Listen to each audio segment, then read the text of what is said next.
छी हम गजन तोरा याद में कौन छी हम गजन तोरा याद में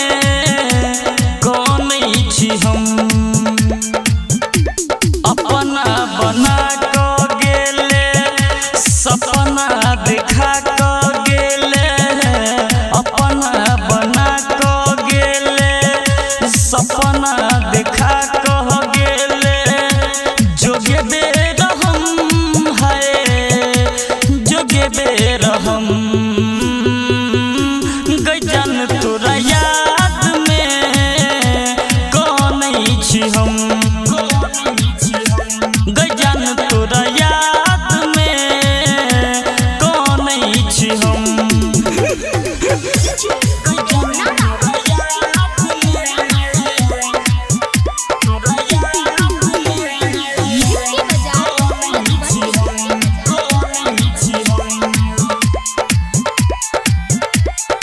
रूपम रिकॉर्डिंग स्टूडियो जीवन चौक मधुबनी।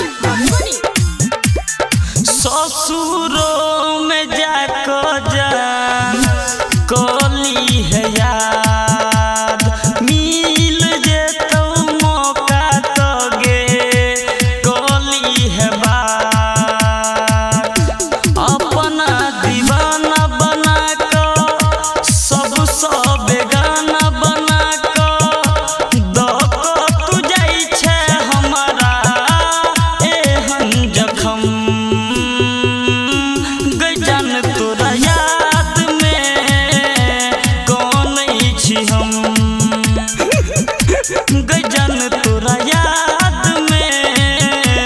कौन छी हम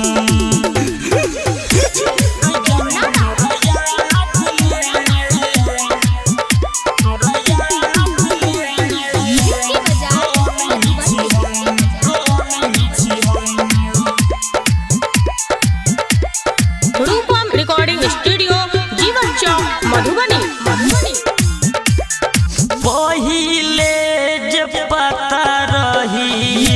मिलतई गे गम दिल नहीं लगैती नहीं हम कैनती सनम अनबड़ तरफ तो जहिना तू तरफ बे वहिना पुनित से शादी क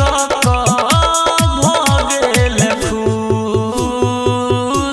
गजन तोरा याद में कौन छी हम गजन